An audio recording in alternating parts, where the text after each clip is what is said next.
Hello, Vermonters. I want to talk about COVID outbreaking it's a prison outbreak in Newport. And I want to discuss how this happened recently and what it tells us, not so much about COVID, but what it tells us about Suboxone use in our prisons. I am a recovery coach. I care very much about people who are dying of overdose. Suboxone is one tool that we use to help treat people in recovery. And all of the studies that show that Suboxone is helpful for people in prison are studies that use Suboxone in combination with therapy or other counseling services. And those, I believe, are woefully lacking in Vermont. So we almost seem to be compensating for the lack of counseling services by just giving out more drugs. That's what it seems to look like. And that's what we're going to discuss right here. Because recently, VTDigger wrote an article talking about an outbreak of COVID in the Newport prison. And they basically criticize our prison officials. So I want to show you here, and I have some quotes, is to read to you from the facts that were recited and then show you how VTDigger ideologically tried to dismiss those facts and common sense and really was covering up some serious problems here. And that's what we need to talk about. So the article is called Scientists Discredit Theory About Mouth-to-Mouth Drug Swapping at Newport Prison. And it employed these crazy subheadings in the Digger article called Preposterous Theory and Scientifically Bankrupt. So let's take a look at what this preposterous theory is. Human Services Secretary Mike Smith said the following. This is quoting from Digger. He noted that medically assisted treatments prescribed to inmates struggling with drug addiction are sometimes not swallowed and instead sold to other inmates. These transactions, he said, often happen with mouth-to-mouth exchanges that could perhaps spread COVID at the same time. Infectious disease experts, however, say the second theory couldn't be more wrong. So, scientific experts say it's scientifically bankrupt to say that you could spread COVID with the mouth-to-mouth transfer of an object, in this case, medically assisted treatments, which could be Suboxone or Bupe or methadone or other things. How many MAT drugs are now prison currency at Vermont facilities, and how can that be corrected? Is Vermont prison a place where inmates deprived of alcohol and marijuana that they could get out in the world can get buprenorphine or Suboxone or other drugs and start on a narcotics regimen where they didn't bring one into prison with them? That would be pretty bad, right? And I would be legitimately concerned, as would, I hope, most citizens and our government, that not happen. But as we have to ask, what are the policies that are reflected here?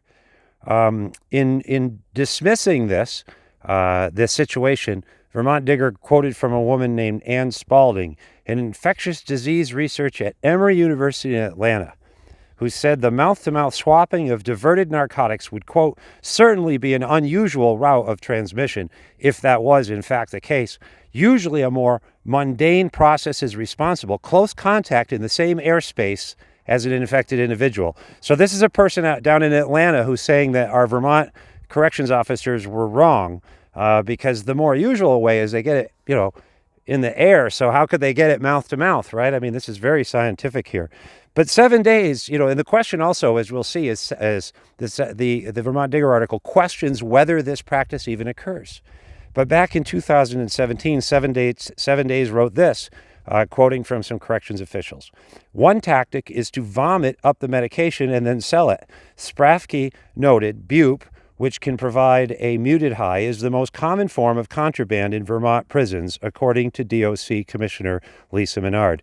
Many see Bupe's prevalence in prison as a sign that inmates are self-medicating, and even Menard is willing to entertain the theory that the black market for it would dry up if everyone seeking treatment could get it. This is going to hint, this is in 2017, and what we're talking about now in 2021, which is the definition of a need to be on drug therapy at taxpayer expense that you want it. By 2018, MAT was made widely available by statute in Vermont in our prisons. In fact, Suboxone in 2018 was the #1 largest prescription drug expense in our state, $13.3 million. Now, the chief motivation behind this shift was that if people come in and they're on medically assisted treatment like Suboxone and they get put in prison, then they go into detox. And it really is an awful, awful, awful thing. And we really should be mindful of that if we're trying to maintain people in medically assisted treatment. But of course, the next step is, well, what if people come in and they're addicted to heroin? What, they're going to go through detox, they're not going to get medically assisted treatment? And then of course the next step is, well, what if someone comes in and they might be an alcoholic or otherwise and they want it? Well, we're told in the statute that those people wouldn't be given or put on a pharmaceutical synthetic narcotic at taxpayer expense if they didn't have a pre-existing problem.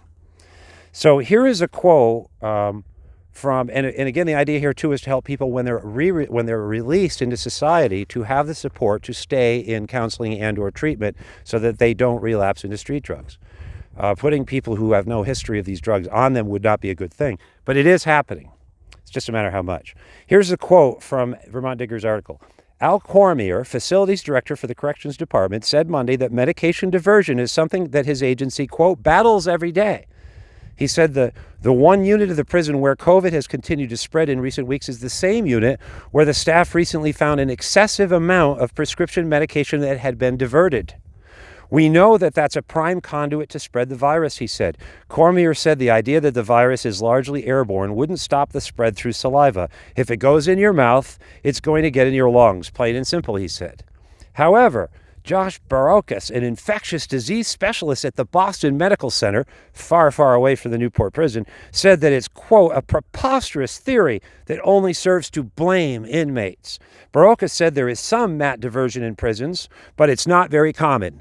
I'm glad that this Bostonian infectious disease expert is an expert also on what's going on in Vermont's prisons, not our prison corrections officers, right? He said, if there is a widespread diversion problem, that's almost more concerning because it means the people incarcerated at that facility aren't getting the help they need. I think a big thing to ask ourselves is, if there is diversion, why are people diverting their medications for opioid use disorder within a correctional facility anyways? The answer is because the people there need treatment, he said. COVID-19 spreads through the air really readily in poorly ventilated indoor environments, and prison is sort of the optimal environment for transmission, really, said Ann Sosin, policy fellow at Dartmouth, at the Rockefeller Center. She said, I think it's not only a scientifically bankrupt theory to claim that you could spread COVID from mouth to mouth. We do wear masks, remember. It's also a totally stigmatizing claim that really undermines efforts to address substance use in highly vulnerable populations, Sosin said. She's an expert in rural health equity. Medically assisted treatment is defined as an addiction treatment program that pairs therapy with medication to treat substance use disorders. And presently, it appears Vermont's progressive program is the perfect process to transform convicted criminal offenders into lifetime public dependence on extremely addictive synthetic narcotic pharmaceutical drugs. And if you question even that you could have transmitted a disease that way, you're shut right down with the political brouhaha, right? But of course, we know from common sense that you can transmit this disease through a mouth-to-mouth. And of course it occurs. It was happening 25 years ago in prisons with methadone, and it's happening now.